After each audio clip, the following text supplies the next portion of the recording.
नमस्कार बच्चों, आप सभी का सेकेंड टर्म में स्वागत है।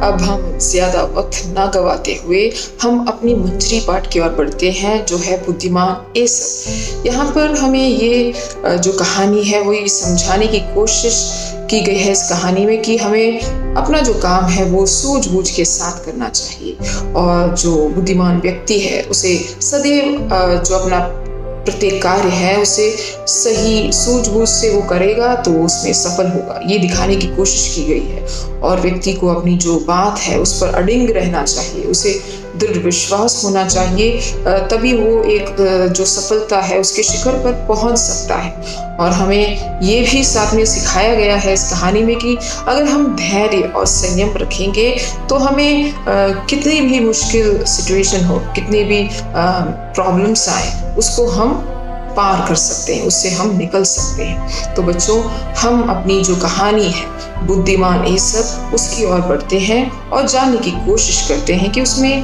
क्या कहा गया है। तो ये जो पाठ है, पाठ 9, उसमें जो शीर्षक है बुद्धिमान एसप, उसमें ये दिखाया गया है कि जो एसप है वो बहुत चतुर है। वो अपनी मेहनत और समझदारी से राजा का विश्वास पात्र बन जाता है, और उसकी बुद्धिमत्ता ने ही उसे गुलामी की जंजीरों से आजाद कराया था।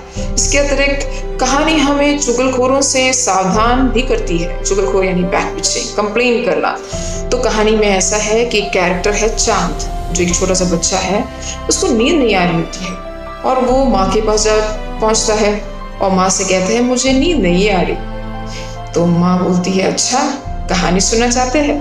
तो चांद कहता है हाँ, मैं सुनना चाहता हूँ, लेकिन मैं एक नई कहानी सुनना चाहता हूँ। और ये कहता हुआ वो सब्जी की डलिया खिसकाकर माँ लेट जाता है, और माँ भी बड़े ही प्रेम से उसे कहती है मैं आज तुम्हें एसप की कहानी सुनाऊंगी। तो चांद पूछता है कौन एसप? तो माँ बताती है एसप यूनान के राजा का गुलाम था। वह बहुत दुबला पतला पर था बहुत बुद्धिमान। तो अब माँ कहानी सुनाती है। एक बार जब राजा के यहाँ पुत्र उत्पन्न हुआ तो वो बहुत प्रसन्न हुआ, और इस खुशी में उसने दूर एक तीर्थ स्थान पर जाने का निश्चय किया, और वो राजकुमार के लिए प्रार्थना करना चाहता था। राजा ने अपने जो ऊंट है उनको तैयार कराया, बहुत सारे गुलाम को भी अपने साथ ले लिए। प्रत्येक गुलाम को एक गट्ठर उठाना था, और एसप ने क्या किया, सबसे बड़ा गट्ठर उठाया। तो राजा ने आश्चर्य से पूछा एसप, क्या तुम इतना बड़ा गट्ठर उठा सकते हो? तो एसप ने मुस्कुराते हुए कहा महाराज, आप चिंता बिल्कुल ना करें, मैं इस गट्ठर को खुशी खुशी उठाना चाहूंगा। तो जानते हो उस गट्ठर में क्या था? रोटियां थी। इसलिए क्या हुआ, जो गट्ठर है वो धीरे धीरे हल्का हो गया, क्योंकि जब वो तीर्थ स्थान पर पहुंचे पूरा गट्ठर खाली हो चुका था, क्योंकि उन्हें वो खाना था। उसके बाद क्या हुआ, ऐसा बड़ी शान से इधर उधर घूमने लगा, उसको मजा आ रहा था। और उसके जो संगी साथी थे, जो उसके दोस्त थे, उनके पास दूसरे गट्ठर थे, वो घूम नहीं पाए और उनको प्रॉब्लम थी। तो अपनी जो बुद्धि है उसने अपना इस्तेमाल किया, इससे वो आराम भी किया और मजे भी लिए। इससे राजा उसकी बुद्धिमत्ता से बहुत प्रसन्न हुए। इस घटना के बाद राजा जो एसप है वो राजा का कृपा पात्र बन गया। एक बार क्या हुआ, पड़ोसी राजा ने उनको 3 मूर्तियां भेजी। वे बहुत खूबसूरत थी, लेकिन तीनों एक जैसी थी। सवाल ये था कि प्रत्येक मूर्ति में डिफरेंस बतानी थी और विशेषता, यानी कि विशेषता बतानी थी, और जो अंतर बताएगा उसको मुंह मांगा इनाम दिया जाएगा, ये घोषणा की गई। राज्य के बहुत सारे लोगों ने इसको सॉल्व करने की कोशिश की। बहुत सारे कर्मचारी, दरबारी और कई नागरिकों ने इसको बताने की कोशिश की गई, लेकिन उनकी जो बुद्धि है उसने उनका साथ नहीं दिया। अंत में हमारे एसप जी आए और उन्होंने बोला कि क्या मैं प्रयत्न कर सकता हूँ? राजा ने हंसकर कहा एसप, ये रोटियों का गट्ठर नहीं है, ये बुद्धि का खेल है। फिर भी हम तुम्हें निराश नहीं करना चाहते, तुम भी अपनी किस्मत आजमा लो। तो ये सुनकर वो खुश हो जाता है, और ऐसा बड़े ही साहस और विश्वास के साथ आगे बढ़कर उस मूर्ति का निरीक्षण करता है, और वो राजा से कहता है महाराज, मुझे कुछ तिनके चाहिए। ऐसब की इस मांग पर वहां पर जो उपस्थित लोग थे वो सब हंसने लगे, फिर भी वो निराश नहीं हुआ। उसने उसकी जो मांग है वो पूरी गई। तो राजा ने ऐसब की मांग पूरी करने के लिए तिनके मंगाए। ऐसब ने प्रत्येक मूर्ति के कान में एक एक तिनका डाल दिया। जिस मूर्ति का तिनका कान से होता हुआ पेट में चला गया, उसे ऐसब ने कहा कि वो उत्तम है। उसने बताया कि वह मूर्ति सबकी बात सुनेगी, परंतु किसी की बात प्रकट नहीं करेगी। फिर जिस मूर्ति का तिनका मुंह से बाहर निकल आया, वह द्वितीय ठहराई गई। उसने कहा, ये मूर्ति बात सुनेगी और ये प्रकट करेगी। जिस मूर्ति का तिनका एक कान से होता हुआ दूसरे कान से बाहर निकला, उसे तीसरा स्थान दिया गया।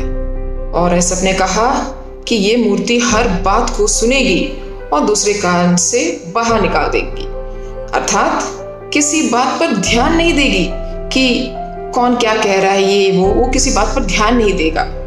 तो ऐसब ने प्रत्येक मूर्ति की जो जो विशेषताएं बताई वो पूर्ण रूप से ठीक थी। राजा उसकी बुद्धिमत्ता से बहुत प्रसन्न हुए। उसने ऐसब को स्वतंत्र कर दिया और बहुत सारा धन दिया। तो यहाँ पर ये कहानी सुनने के बाद चांद इस कहानी को बड़ी ही रोचकता से सुन रहा था और अचानक वो पूछ पड़ता है, माँ, फिर ऐसब ने स्वतंत्र होने के बाद क्या किया? तो माँ बड़े ही प्रेम से समझाती है, बेटा, स्वतंत्र होने के बाद ऐसब ने अपना शेष जीवन रोचक कहानी लिखने में बिता दिया। तो चांद ने पूछा, माँ, पहली मूर्ति क्यों श्रेष्ठ मानी गई? तो माँ ने उसे समझाया, बेटा, पहली मूर्ति को इसलिए श्रेष्ठ माना गया क्योंकि उस मूर्ति में जो तिनका है वो कान से होता हुआ पेट में चला गया। इसका अर्थ है कि हमें किसी की चुगली नहीं करनी चाहिए, और जिस तरह हम भोजन पचा लेते हैं उसी तरह हमें बातों को भी पचा लेनी चाहिए, नहीं तो हम विश्वासघाती कहलाएंगे। अब कहानी की सारांश की ओर बढ़ते हैं और समझने की कोशिश करते हैं कि हमने अब तक क्या सीखा। तो यहाँ पे हमने अब तक इस कहानी में ये जाना कि ऐसब यूनान के राजा का गुलाम था, जिसकी बुद्धिमत्ता से राजा बहुत प्रभावित थे। और क्या होता है, एक बार जब राजा को पुत्र उत्पन्न हुआ तो राजा ने तीर्थ यात्रा, जो तीर्थ स्थान है उसकी यात्रा का उन्होंने सोचा, और उन्होंने अपने साथ सभी गुलामों को एक एक गटर उठाने का आदेश दिया। और ऐसे में ऐसब ने रोटियों का गटर उठाया, जो देखने में बहुत बहुत बड़ा लगता है, बहुत बड़ा गटर था। जब राजा ने इसका कारण पूछा तो ऐसब ने बताया कि वे इसकी चिंता ना करें क्योंकि वो इसको संभाल सकता है। और असल में एक्चुअली बात ये थी कि आप जानते हो, कहानी में हमने देखा कि वो जो रोटियों का जब गटर था उसको लोग रास्ते में खाने वाले थे, वो धीरे धीरे खाली भी हो जाती है, और जिसकी वजह से जो ऐसब है उसके पास कोई भी गटर नहीं रहता। इसलिए वो बड़े ही शान से तीर्थ स्थान में घूमता रहता है और मजे लेता है, जबकि दूसरे लोग पछताते हैं। तो इसी बुद्धिमत्ता से वह राजा का कृपा पात्र बन जाता है। एक बार क्या होता है, जो पड़ोसी देश के जो राजा हैं उनके द्वारा बेची गई 3 मूर्तियों का अंतर जब कोई दरबारी नहीं बता सका, तब ऐसब ने तिनकों की मदद से उनका अंतर बताया। तो क्या होता है, जो आखिरी जो मूर्ति है, मैं आखिरी से स्टार्ट करूंगी फिर हम पहले पे आएंगे, क्योंकि जो पहली मूर्ति है वो हमें सबक सिखाती है। तो जो मूर्ति है, आखिरी मूर्ति, वो एक कान से, उसमें क्या होता है, एक कान से होते हुए दूसरे कान से निकल आती है, उसमें जो तिनका ऐसब डालता है। तो ये ऐसब बताने की कोशिश करता है कि वो किसी भी बात पर ध्यान नहीं देगी, वो सुनेगी और अनसुना कर देगी। जबकि जो बीच वाली है, यानी कि जो दूसरी मूर्ति है, उसमें तिनका मुंह से बाहर निकल गया। उसके लिए ऐसब ने कहा कि यह मूर्ति बात सुनेगी और प्रकट कर देगी, यानी कि वो अपने अंदर तक नहीं रखेगी। और जबकि जो पहली मूर्ति है वो श्रेष्ठ है, जो बात को सुनकर अपने तक ही रखेगी, अपने तक ही सीमित रखेगी। इस प्रकार ऐसब ने दरबार में तीनों मूर्तियों का अंतर बताया और राजा ने उसकी बुद्धिमत्ता पर प्रसन्न होते हुए उसे स्वतंत्र कर दिया।